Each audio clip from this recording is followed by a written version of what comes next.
Et puisque nous allons parler de review bombing, c'est une pratique absolument abjecte, je trouve, dont je vous parle assez fréquemment, qui frappe des gros jeux, des plus petits jeux, mais sur lesquels il y a un petit vent de polémique. Et bien là, en l'occurrence, regardez, sur ce jeu dont on entend beaucoup parler ces dernières heures, ces derniers jours, ces derniers mois et années dans l'absolu, The Last of Us Part 2, qui vient de sortir ce vendredi, l'écart entre le métascore des médias, de la presse et des joueurs n'a jamais été aussi important, parce que 95% métascore de la part des médias, c'est l'un des jeux les mieux notés de cette dernière décennie, très clairement. 3,8 sur 10 par contre pour les joueurs, c'est pas bon du tout. Donc c'est absolument colossal. Et quand on rentre dans le détail, on se rend compte que c'est surtout les notes négatives qui accablent The Last of Us Part 2, avec quasiment 32 000 votes négatifs, 16 000 votes positifs et 1600 mixés. Et puis alors après, quand on regarde dans le détail toujours, on voit la fête foraine des zéros. Il y a un nombre de zéros, mais alors absolument colossal. Alors qu'est-ce qui se passe? Évidemment, il y a plusieurs choses. Tout d'abord, il y a des joueurs qui sont déçus. Oui, c'est légitime, normal, c'était même, j'ai presque envie de vous dire, attendu, puisque Naughty Dog a pris des choix scénaristiques très tranchés, très assumés. Mais dans le lot, il y a quand même d'autres choses, franchement. Puisque, quand on regarde bien, on se rend compte qu'il y a des fanboys en mode mission commando, très clairement. On se rend compte qu'il y a des gens qui ont souhaité politiser le débat. Par exemple, la supposée propagande LGBT, qui n'est absolument pas centrale au jeu. La supposée transsexuelle, qui n'existe tout simplement pas. Mais tout ça, on va le retrouver dans certains tests. Enfin, tests. Donc en fait, avec tout ça, il y a aussi la petite musique des médias corrompus et vendus qui expliquerait le différentiel énorme. Bah alors, mon point de vue, très bête, très simple, très clair. Honte à ceux qui ont cet état d'esprit. Après, chacun est libre d'apprécier ou pas, voilà. Mais foutre des zéros sur des postulats qui sont juste faux, je sais pas si ça fait grandir un petit peu le média dans l'absolu, et surtout le comportement de certains joueurs, que je trouve tout simplement mais toxique, quoi.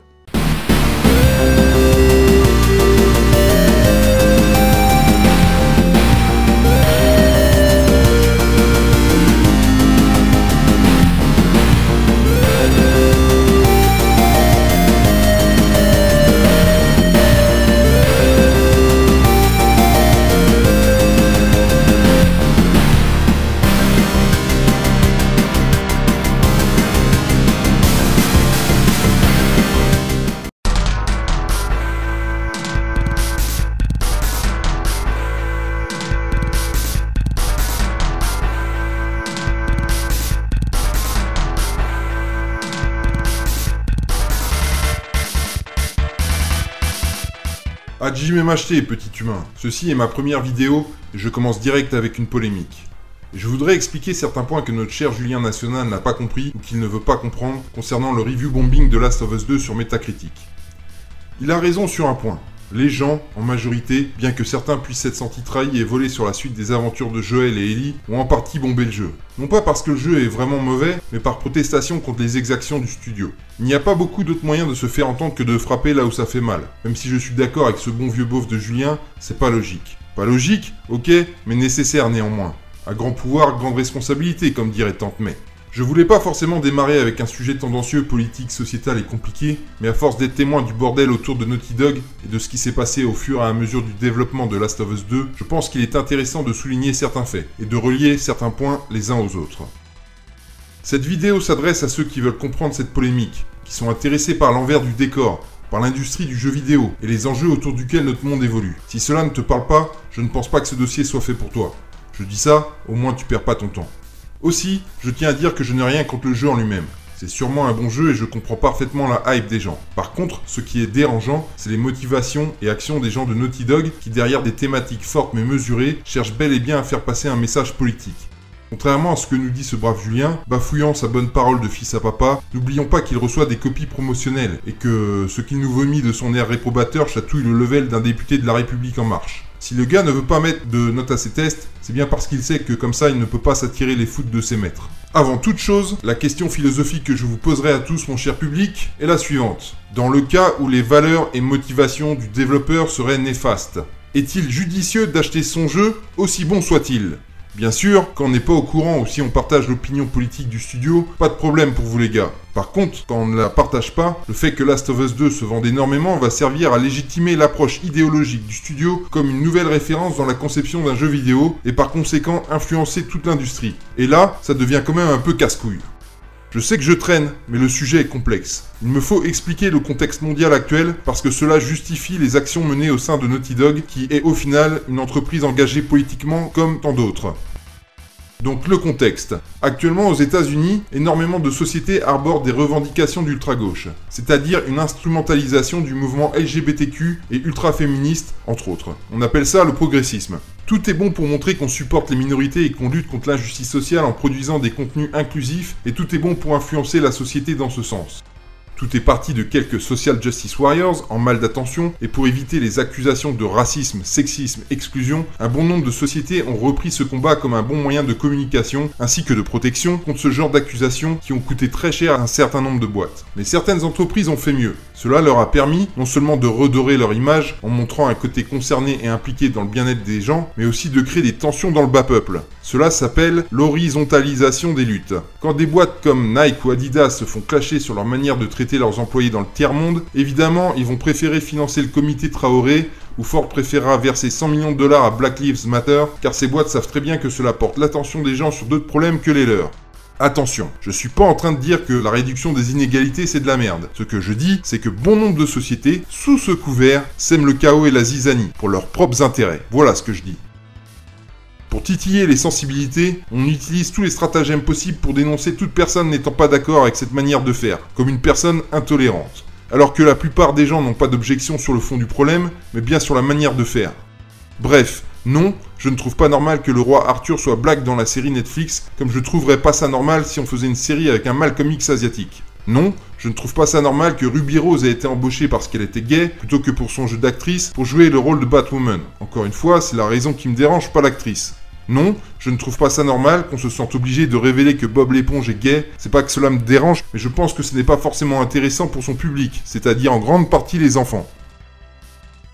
Alors, on va encore me dire, mais qu'est-ce que ça a à voir avec Naughty Dog ? T'es un complotiste, tu vois des ovnis, tu crois que la vérité est ailleurs ou quoi ? Eh bien, ce que je dis, c'est que Naughty Dog est un studio progressiste. D'ailleurs, il ne s'en cache pas. Par contre, contrairement à Google, Facebook et consorts, les mecs ne jouent pas un rôle pour défendre leurs intérêts. Là, on est sur des mecs qui se sentent investis d'une mission divine afin de changer le monde pour le mieux à travers leurs jeux vidéo. Je vous demande pas de vous ranger du côté de mon opinion. Par contre, j'apprécierais si vous puissiez considérer les faits que je vais exposer et vous en faire votre propre jugement, qu'il me soit favorable ou non, on s'en fout, vous en saurez plus et j'aurai fait mon job. Après ça, si vous pensez que je suis un fou, vous aurez le droit de m'insulter. J'adore ça de toute façon, bande de coquins. Alors pour ceux qui me disent que j'hallucine et qu'au moins on a enfin le droit à un thème original qui représente les homos avec The Last of Us 2, moi je vous répondrai que ce n'est pas moi qui fais une fixette sur l'homosexualité et le féminisme poussif, mais bien les mecs de chez Naughty Dog. Voyons voir un peu les thèmes des 4 dernières productions de nos amis de chez Naughty Dog. Production numéro 1, Left Behind, ou le DLC de Last of Us si tu préfères, où tout le scénario est basé sur l'homosexualité d'Ellie. Il était cool, j'ai kiffé. Ça c'était original, mais à l'époque, en 2014. Production numéro 2, Uncharted 4, où Nadine sort de nulle part pour te fourrer la tête dans ton cul à l'infini. Nadine, qui je pense qu'une majorité de gens ayant fait le jeu seront d'accord, n'a que très peu d'intérêt scénaristique, et existe que pour contrebalancer le côté machiste très présent dans les autres opus de Nathan Drake, en intégrant une femme puissante qui bolosse les hommes au lieu d'être un simple faire-valoir. L'idée serait acceptable s'il était l'héroïne, mais comme ce n'est pas le cas, quelle est sa fonction? Si ce n'est que de vous humilier afin de vous rendre plus humble. Nous avons ici une thématique féministe forte, la revendication de la place qui est due aux femmes. Production numéro 3, la continuité de Uncharted 4 avec son DLC Lost Legacy, qui a connu une release physique à part entière, soit-il dit en passant. Le thème n'est pas spécialement féministe, puisque là nous avons un duo d'héroïnes, les femmes ayant leur place tout autant que les hommes dans le JV. Ici nous avons plutôt une thématique lesbienne implicite. Rien ne se passe au cours du jeu, mais il y a une ambiance, une tension, des liens qui se nouent. Chloé est un personnage qu'on peut qualifier de chaude, et elle est sûrement malheureuse en amour depuis que Drake ne l'a pas choisie. Nadine s'est un peu féminisée, elle prend plus soin d'elle, son comportement n'est plus le même, alors que beaucoup plus masculine et dure dans l'opus canon. Alors on va encore me dire, mais tu t'imagines des trucs mon gros connard! Sauf que, autant c'est implicite dans le jeu, que ça l'est quand même moins pour les postes publics du studio, qui se réfèrent au couple en tant que Claudine, regardez plutôt ceci. Production numéro 4, Last of Us 2. On revient sur le thème de l'homosexualité. On évoque l'adoption par un couple homosexuel, bref, on y reviendra, mais n'y a-t-il pas un message récurrent à faire passer malgré tout? Ça n'interpelle que moi? Non? Personne? Anyone? Est-ce moi ou, en 4 productions d'affilée, on reste quand même dans des thématiques proches et plus ou moins chères à nos bons vieux Social Justice Warriors? Oh là, je dois me faire des idées. En tout cas, quel est le point commun entre ces 4 productions? Eh bien, c'est Neil Druckmann, le vice-président de Naughty Dog.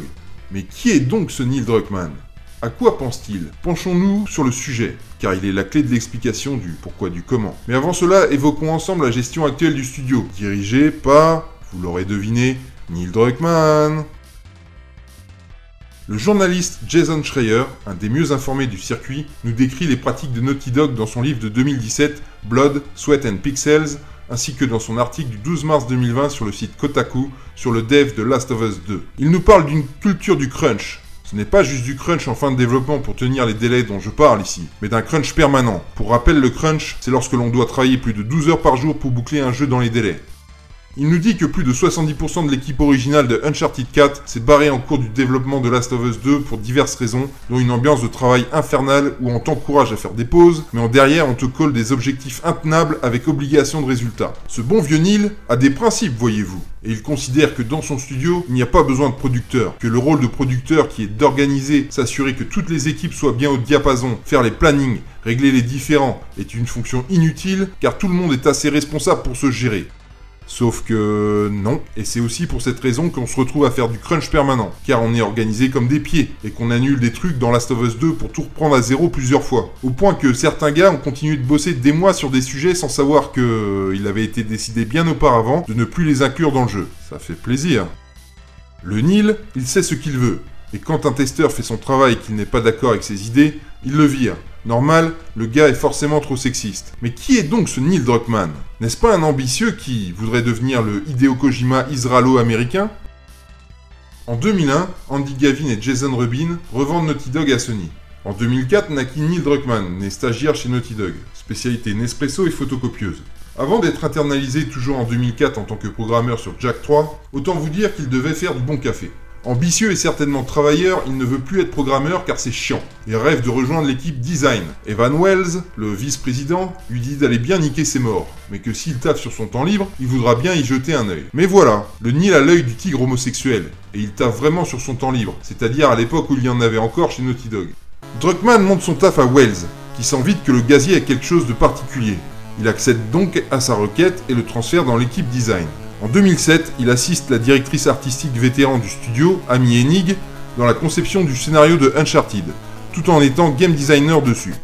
Il deviendra lead game designer sur Uncharted 2. Fort de ses succès, le Neil ne travaillera pas sur Uncharted 3. Il se verra confier son propre jeu, The Last of Us, dont l'inspiration lui viendra de sa fille qui s'apprête à naître. Le jeu se vendra à 17 millions toutes plateformes confondues, c'est-à-dire PS3 et PS4. Le game est répétitif au possible, mais la narration est tellement bonne, la mise en scène digne d'Hollywood et de Kojima, elle est tellement léchée qu'il parvient à t'endormir sur le principal défaut du jeu. La fin est juste épique. Un père décidant de faire un gros fuck à l'humanité, qui n'a cessé de lui casser les burnes afin de sauver sa fille qui n'est même pas la sienne. La bite de notre cher Neil ne dégonfle plus, il se voit déjà le maître du monde. Il faut déjà commencer par conquérir Naughty Dog. Mais le gars est en position de force, il va donc progressivement se croire chez Mémé et poser ses Santiago sur le bureau. La chance va encore lui sourire, et il va se précipiter dans la brèche, tel Owen sur Abby. En effet, pour des raisons obscures, le studio n'est pas satisfait par l'orientation, pourtant intéressante, donnée à Uncharted 4 par Amy Hennig, et fout tout son projet dans la déchiqueteuse de documents. Un peu écœurée, elle se barre, non sans signer un document, au préalable, où elle s'engage à ne pas parler en mal du studio.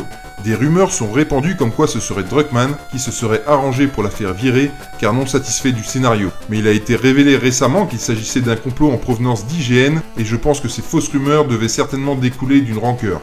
Mais nous n'en connaîtrons sûrement jamais les raisons car sur ce genre de sujet, tout se passe en coulisses. Mais voilà, Encore une belle opportunité pour le Druck.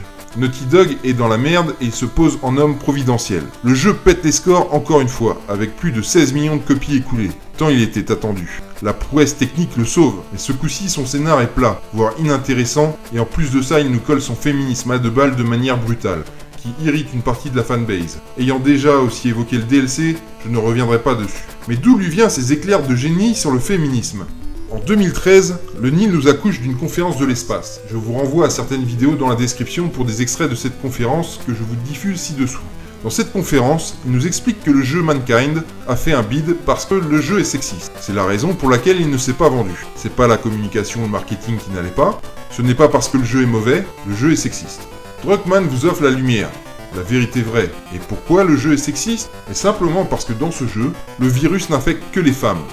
Enculé de jeu sexiste! Ce n'est pas un jeu contextuel, mais bien un jeu fait par des enculés de sexistes, qui n'avaient pour but que de dégrader la condition de la femme. Bien vu, Druck! Si ça s'arrêtait là encore, je veux bien. Mais le Nil, il a plein de Druck à nous dire. T'as kiffé ma blague? Donc ensuite, il va nous dire que les femmes dans les jeux vidéo, c'est juste des top modèles sexualisés qui ne servent que de faire valoir aux hommes, tels que Quiet de MGS5 ou Ayane de Dead or Alive. Seulement Nil, je dis ça, je dis rien. Et ces personnages sexualisés, t'as pas l'impression qu'ils sont plus profonds que ta Nadine?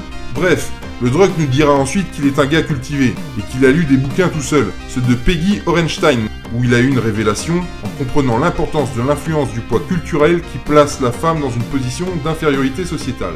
Alors autant Peggy Orenstein, ok, why not? Mais là le Druck commence à bafouiller qu'il est fan d'Anita Sarkeesian, et de son excellent travail sur Tropes vs Women in Video Games. Anita Sarkeesian. Anita Sarkeesian. Alors, c'est à ce moment-là que j'ai perdu tout respect pour Druckmann, genre définitivement. Pour ceux qui ne connaissent pas Anita Sarkeesian, c'est une féministe activiste qui défend également les intérêts LGBTQ, dont la cible est le sexisme dans les jeux vidéo et qui semble plus préoccupée par son image et son compte en banque que par son combat. Je vais vous donner quelques éléments que vous pourrez vérifier par vous-même sur Anita. Anita Sarkeesian se définit comme une gameuse, sauf qu'une vidéo a été retrouvée antérieure à ses vidéos Tropes vs Women, où elle dit bien qu'elle n'a jamais joué aux jeux vidéo et que le média est détestable. En tant que gameuse, elle a monté un Kickstarter pour se faire financer une série de vidéos YouTube, tout ce qu'il y a de plus classique, Tropes vs Women in Video Games, où elle nous parle de ses expériences de gameuse imaginaire, des vidéos qui auront un coût de revient de 13 000 $ par épisode. Ça rapporte la justice sociale, surtout quand on est une association à but non lucratif. Dans ces vidéos, elle nous explique que Miss Pac-Man est un personnage sexiste, car elle n'est que le reflet d'un personnage masculin, Pac-Man. Elle nous explique que dans Hitman, le jeu nous pousse à assassiner des stripteaseuses pour dégrader l'image de la femme, alors qu'en vérité, le jeu nous pénalise si on le fait. Elle a fait un chantage déguisé à CD Projekt Red pour se faire embaucher sur le projet Cyberpunk 2077 afin de le rendre moins dégradant. Elle s'est plainte qu'Electronic Arts a filé $1 million à des associations pour la lutte contre les inégalités, mais rien à sa propre association. Elle a demandé à Lego de retirer toutes les boîtes de Lego policiers et pompiers du marché car ces métiers sont choquants pour les gens en période de Black Lives Matter. Je vous dis que ça car je vais pas y passer la journée. Mais est-ce que quelqu'un peut m'expliquer comment on fait pour admirer son putain de travail ? Mais on va finir sur le plus intéressant, le moment de la conférence qui est le début en fait, où Neil Druckmann nous parle de son agenda politique secret pour Last of Us, qui est en fait la raison d'être de la conférence, et tout ce qu'il y a dit explique toutes ses actions. Donc quand je vous dis qu'il se sent investi d'une mission, et que les 4 voire 5 dernières productions, si on inclut Last of Us, cherchent à forcer un message dans vos cervelles, je pense pas dire de la merde vu qu'il le dit lui-même. Après, on peut être d'accord ou pas avec le message, bien évidemment. Le problème, c'est qu'on en est arrivé au point où il n'y a plus de respect pour le client. Tout ce qui compte, c'est la justice. Je vais y revenir. Mais d'abord, revenons sur notre intéressante story du justicier Neil Druckmann. Donc, le mec est vu comme un héros pour avoir retourné la situation sur Uncharted 4. À mon avis, les lauriers devraient être pour l'équipe, plus que pour lui vu la qualité merdique de son scénario. Neil the Duck a vraiment le cul bordé de nouilles. Car encore une fois, une nouvelle opportunité va se présenter. Mais ce coup-ci, c'est celle qu'il a toujours attendue. Christophe Balestra, le français à la tête de Naughty Dog avec Evan Wells, prend sa retraite au profit de ce dernier. Et notre homme providentiel devient donc vice-président. Autant vous dire que ses couilles enflent. Il décide donc de se lancer sur Last of Us 2, où il ira encore plus loin, ivre de son succès, il pense que plus rien ne peut lui résister. Dans Last of Us 2, des personnages gays, ce n'est pas suffisant. Il faut pousser la promotion de la gaiettitude, on te colle des posters gays dans le jeu, on te raconte l'histoire de Lev le trans qui est attristé parce qu'on l'a appelé par le nom de son ancienne identité sexuelle, ce qui est un drame. Tout ça dans un contexte post-apocalyptique, infesté de zombies champignons, où tout le monde, lui le premier, devrait en avoir rien à foutre et être plutôt préoccupé parce qu'ils vont bien pouvoir becter. Tu vois toujours pas le contexte politique là, Julien ? Ce qui montre l'état d'esprit du studio, c'est aussi les gens qu'ils emploient. Yann Alexander, Boom Cotter sont autant de champions partageant la même idéologie que le patron et posant des bizarreries sur les réseaux sociaux au nom de la diversité. Voici quelques exemples. Ici, Yann Alexander nous explique que tous les flics sont des bâtards en écrivant ACAP dans son propre nom, et regardez-moi cette description qui respire la zénitude. Ici, Boom Cotter nous dit que les gamers énervés par le simple fait de jouer un personnage féminin est une race en voie de disparition, et qu'elle peut aller se faire foutre. Bien dit. Ici, Evan Hill nous explique que le studio est catégoriquement progressif et que les gamers qui sont offusqués en prenant pour argent comptant la rumeur comme quoi Anita Sarkeesian avait été embauchée sur le projet Last of Us 2 sont des réactionnaires retardés qui sont bizarres et qui filent la chair de poule. Pas de doute, ce sont bien les enfants de Papa Neil. En accord avec ce que disait Drug dans sa conférence, dans The Last of Us, les femmes sont masculinisées, pour éviter la sexualisation, comme si avoir un corps féminin était quelque chose de mal. Les poitrines sont excisées, pour ne pas choquer la communauté trans, car ils n'ont pas toujours les moyens de se payer une augmentation mammaire. Neil Druckmann décide que toute la communauté trans est obligatoirement représentée par ses propres choix de design, comme si un transsexuel ne pouvait pas apprécier un personnage féminin avec une féminité sans se sentir non représenté dans un jeu. Donc les leaks, qui vous parlaient de transsexuels dans le personnage d'Abby, ne sont pas exactement faux comme Neil se plaît tant à le rappeler, tout simplement parce qu'elle en a les caractéristiques, qu'elle est faite pour que ce public se sente représenté. Sauf que c'est encore une fois, comme dans Lost Legacy non assumé, et qu'il en a fait une femme. On remarquera des similitudes avec la Nadine d'Uncharted 4, en faisant ça, il sensibilise et les femmes et les transsexuels d'une pierre deux coups. Donc, quand on sait que la masculinisation d'Abby, d'Ellie et Dina est faite pour plaire à une minorité afin qu'elle se sente représentée, est-on toujours dans l'inclusivité ? Ou au contraire, ne rentre-t-on pas dans le processus inverse où une minorité impose sa vision à une majorité composée elle-même d'une multitude d'autres minorités ? Et encore plus grave, est-ce que cette communauté désire vraiment ces changements dans nos créations ou ne souhaite-t-elle pas être tout simplement tolérée et acceptée pour ce qu'elle est en tant qu'individu ? Ne serait-ce pas les revendications de certains individus en mal d'attention qui se revendiquent comme porte-parole de leur communauté afin de se servir de celle-ci comme bouclier contre les critiques ? Je lâche juste des questions, là, par terre, sur le sol. Maintenant, vous en faites ce que vous voulez. Mais passons désormais aux choses sérieuses parce que jusqu'ici, pour moi, tout ça c'est encore ok. Je vous explique. Le crunch, la souffrance des employés de Naughty Dog, est-ce vraiment une raison pour ne pas acheter le jeu ? Je vous dirais non.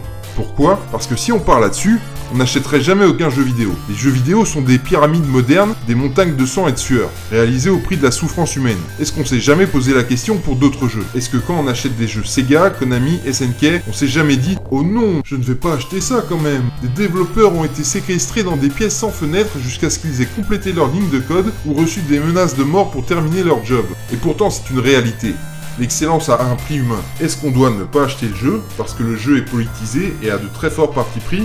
J'ai aussi envie de vous dire non, car au moins Last of Us 2 est un jeu homosexuel avec beaucoup plus de couilles que la plupart des autres jeux. Je m'explique. Dans un monde où tout est fait pour ne pas déplaire, ne pas choquer, on en arrive à des jeux édulcorés sans opinion, sans saveur, qui prennent aucun risque. Alors que là, putain, là, on a un parti pris. Mais il est pris un peu trop fort, j'ai envie de dire. Moi, j'ai mon opinion là-dessus, à vous de vous faire la vôtre. Par contre, est-ce qu'on doit acheter un jeu quand les mecs sont des illuminés convaincus d'être les élus de la justice, et que tous ceux qui ne pensent pas pareil sont des racistes intolérants, et que toutes les productions devraient être aussi inclusives que les leurs ? Ça commence quand même à faire beaucoup. Mais comme je disais, ce n'est pas le pire. Parce qu'il y a bien pire. D'abord, il y a le fait que Druckmann, il a voulu vendre son jeu au plus grand nombre. À la fanbase de Last of Us, bien sûr, mais aussi au grand public, car il veut que son message soit diffusé au plus grand nombre. Et c'est là que le Druckmann a lâché ses couilles par terre. Oui, il te fait un jeu coup de poing dans la gueule, il se dresse en justicier polémique qui va amener le changement, mais il l'assume pas. Faudrait pas louper des ventes non plus. Avec sa gestion magnifique du développement, il doit malheureusement des comptes à Sony pour lequel le jeu a été un gouffre à pognon. Du coup, pour avoir le beurre et l'argent du beurre, il a pensé à tout. L'excuse parfaite qui est: vous savez les mecs, je vous respecte, je voudrais surtout pas vous spoiler mon superbe scénario incroyable. Et comme le mec a décidé de niquer Joel dès le début du jeu de la manière la plus sale possible, et qu'il a décidé que ce serait une super idée de faire jouer le meurtrier de Joel à tous les fans de Joel, il a bien fallu qu'il leur mente. On a eu le droit à un super « Faites-nous confiance sur le scénario » de la part du Druck dans une conférence. Alors même que les gens lui disaient « On a hâte de pouvoir avoir la suite des aventures de Joël et Ellie ». Combien de gens lui ont dit « Je suis fan de Joël ». Et lui il répond quoi ? « Vous inquiétez pas les gars, faites-nous confiance ». Puis il y a eu des trailers qui insistent aussi sur la relation Joël et Ellie. Tout est fait pour te faire croire que tout va bien, que tu vas jouer Joël au même titre qu'Ellie. Pour moi, le problème, il est là. Est-ce que c'est pas malhonnête? Est-ce que dire que Joël ne sera pas jouable et que le jeu sera centré sur Ellie et un nouveau personnage n'était pas le minimum absolu par respect pour tous ceux qui avaient des attentes particulières? Tous ceux qui ont aimé et vibré pour le premier jeu et qui n'auraient pas acheté Last of Us 2 s'ils avaient su le sort réservé à Joël? Est-ce que ça, c'est pas chier dans la bouche des gens? Et en plus, on te fait jouer sa meurtrière, tout ça pour l'excuse bidon du non-spoil. Donc si t'achètes une tablette de chocolat et que dedans on te met des carrés de merde, surprise, je voulais pas te spoiler. Le mec a tenu son scénario secret le plus longtemps possible en nous demandant de lui faire confiance. Il a dit, on repousse le jeu pour être sûr que tout le monde l'ait en même temps. Vous croyez vraiment qu'il savait pas l'effet que ça allait provoquer dans la fanbase du premier titre? Vous croyez vraiment que le but de la manœuvre de le sortir partout exactement en même temps était prévu pour ne pas favoriser les uns plus que les autres? Ou était-ce plutôt pour éviter qu'un pays de fans mécontents révèle la supercherie aux autres pays où le jeu ne serait pas encore dispo pour éviter de rater des ventes? Est-ce que ça, c'est pas de la puterie professionnelle? Eh ben moi, je pense que si. J'ai pas pris une position tranchée jusqu'ici, mais là on y va. Pas de problème. Neil, t'es qu'une grosse pute. Et c'est pas le pire on y vient. Et j'ai envie de vous dire que tout ce que j'ai mentionné jusqu'ici, c'est du pipi de chat à côté de ce qui suit. Et encore une fois, posons le contexte. Puis vint les leaks de Last of Us 2. A noter que Sony nous a dit qu'il ne s'agissait pas d'un employé de Naughty Dog, mais bien d'un hacker. Tout ça pour pas insister sur le fait que c'est bien un hacker, mais forcément aidé par un employé mécontent, pour éviter encore plus de sale publicité à la boîte. Un hacker, ça cherche à vendre des informations, pas les lâcher comme ça gratuit pour le fun. Le Neil est blême, il transpire du cul. Il sait maintenant que les gens sont au courant qu'il a coulé son bronze à côté de la lunette des chiottes dans les toilettes de la fanbase. Donc forcément on te promet un truc, et tout d'un coup, tu sens une intrusion dans ton postérieur. Faut pas faire le surpris si des gens pètent des câbles sur toi, Neil. D'habitude, je défendrais pas les haineux, qui sont des émotifs qui savent pas se contrôler. Mais là, j'ai quand même du mal à pas leur trouver d'excuses. Alors dans le tas, t'as toujours des racistes, des intolérants, etc. Mais le fait que ça soit un jeu gay, tout le monde le savait depuis le début. Moi je crois que toute cette haine vient de son scénario de merde, et qu'il y a des gens qui ont voulu le punir de la pire manière possible, c'est-à-dire en lui faisant mal par tous les moyens. Mais alors, que va faire le Neil ? Il va s'excuser pour avoir caché la véritable nature du jeu? Bien sûr que non! Il va se poser en victime, insister sur le fait qu'il est du côté des gentils et que tous les autres sont des sous-merdes intolérants. En gros, il nous sort le grand classique des progressistes. Voici une preuve de ce que je dis avec ce post de Neil Druckmann sur Instagram pour répondre au raz-de-marée des mécontents. Le Neil nous met ici une citation de Kurt Cobain en se prenant pour le chanteur, ces mêmes mots s'appliquant à sa situation avec Last of Us 2. Je vais vous le traduire. On en est au point où j'ai une requête pour tous nos fans. Si l'un d'entre vous déteste les homosexuels, les gens d'une couleur différente ou les femmes, s'il vous plaît, faites-nous juste une faveur et laissez-nous putain de tranquilles. Ne venez pas à nos concerts et n'achetez pas nos disques. En gros, plutôt que de répondre aux gens qui sont mécontents de l'arnaque sur Joël et de son sort dégradant, il va revenir sur ceux qui sont homophobes. Une belle façon de justifier son caca tout en le ramassant et en le remettant discrètement dans les toilettes sans tirer la chasse. Il n'y a pas que le caca qu'il a ramassé, il y a aussi ses couilles. Car tout d'un coup, il se sent la force d'assumer ses revendications sociales en disant à ses clients protestataires de ne pas acheter son jeu. Quelle belle âme ce Neil, tant d'altruisme, tant de courage. Et les sorties du Neil, car il y en a eu d'autres, ont bizarrement pas relié les gens à sa cause, bien au contraire. Des youtubeurs ont commencé à parler du contenu d'Elix, comme The Quartering, Legacy Killa HD, etc., etc., etc. Une armée de youtubeurs ont commencé à défoncer Last of Us 2. Neil Druckmann et Naughty Dog, en l'appelant Neil Cuckman, soit Neil le cocu, pour avoir déclaré s'être inspiré du travail d'Anita Sarkeesian. Sur Twitter, même chose. Des millions de memes sur Abby et l'histoire du club de golf. Un gros backlash dans la gueule de Neil. Sur le Twitter de Naughty Dog, ce qui était amusant, c'est qu'on pouvait encore voir des tweets de mecs qui écrivaient « Je me spoilerai jamais, j'ai trop hâte de jouer Joël ». Voilà où cette obsession de ne pas spoil nous mène. C'est un peu comme si Neil Druckmann te tendait un verre en te disant « Dis donc mignon, ça te dirait un verre de GHB ?» Donc suite à ce backlash, Neil n'est pas content, sa fierté est froissée. Il va pas laisser une bande de fils de pute se foutre de sa gueule sans leur glisser une bonne quenelle. Alors, que va-t-il faire? Eh bien, il va en parler à Sony, qui va mandater Musso Inc., une filiale de Sony, pour fermer leur bouche à tous les youtubers et à tous les gens qui ont posté des memes sur The Last of Us sous un faux prétexte, qui est donc illégal, celui du copyright infringement. En gros, Musso Inc., avec la participation de YouTube et Twitter, fait retirer tous les contenus des gens qui ne font que parler du contenu des leaks, sans exposer de contenu. J'insiste sur le fait qu'ils ne font qu'en parler, ou poster des caricatures, et leur fait envoyer des avertissements qu'on appelle des strikes. Au bout de 3, on est banni, bref, vous connaissez sûrement la chanson. Alors là, on va me dire, oui mais c'est Sony, c'est pas Naughty Dog. Excusez-moi, mais quand c'est aussi ciblé, et que ça touche parfaitement le sujet que Neil Druckmann cherchait lui-même à protéger. J'ai du mal à penser que Sony aurait exactement la même réflexion par eux-mêmes, et qu'une filiale qui a des bureaux dans la même ville que Naughty Dog ait exactement la même réflexion, sans qu'il n'y ait aucune relation, ça me semble quand même peu probable. Pour prouver ce que je dis, je vais citer quelques YouTubers qui ont été touchés. Gaming with Geeks, Geeks Plus Gamers, Ryan Kinnell, Hills vs Babyface, Super Divorce, Mr. H Review. Musso a même réussi à striker Sony eux-mêmes sur Twitter, c'est pour vous dire la virulence du truc. Donc là, on est dans le best of the best of the best des trucs graves. Sous couvert d'une lutte pour la réduction des inégalités et donc de la tolérance, on fait taire les gens quand ils sont dans leur bon droit. On leur met un coup de pied dans les couilles de leurs revenus YouTube, on met leur chaîne en PLS, tout ça en abusant de sa position. Elle est belle ta justice sociale, il est beau ton progrès, Neil. Par contre, ça n'a pas dérangé Naughty Dog de financer des YouTubers pour encenser le jeu. Sans mentionner leur sponsoring bien sûr, comme si ces gens étaient parfaitement indépendants. Malgré tout, ces YouTubers comme The Breakthrough auraient 50 copies du jeu à offrir à leurs abonnés sur des deniers personnels. Étrange, non? Ça on censure pas? Alors, Julien Chiez, les gens sont-ils aussi cons de review bomber Last of Us 2 sur Metacritic? N'ont-ils pas quelques raisons d'être mécontents? Et si tu penses toujours la même chose, que leur proposes-tu comme solution pour se faire entendre? YouTube? Twitter? Parce que mon bon Julien, quand tu critiques les gens qui mettent 0, si tu avais vraiment lu les commentaires, tu verrais qu'ils sont souvent justifiés. Mon bon Julien, tu parles du review bombing. Mais par contre, les 44 médias du jeu vidéo qui ont noté le jeu 100%, ça va, ça passe. Donc Last of Us 2, c'est le jeu parfait. Rien à redire, aucune polémique, c'est normal. C'est du bon boulot, Julien. Je voterai pour toi aux prochaines élections. C'est la fin de la vidéo. Comme vous pouvez le constater, il y en a des os à ronger chez Naughty Dog. Donc, je vous repose la question une dernière fois. Dans le cas où les valeurs et motivations du développeur seraient néfastes, est-il judicieux d'acheter son jeu, aussi bon soit-il ?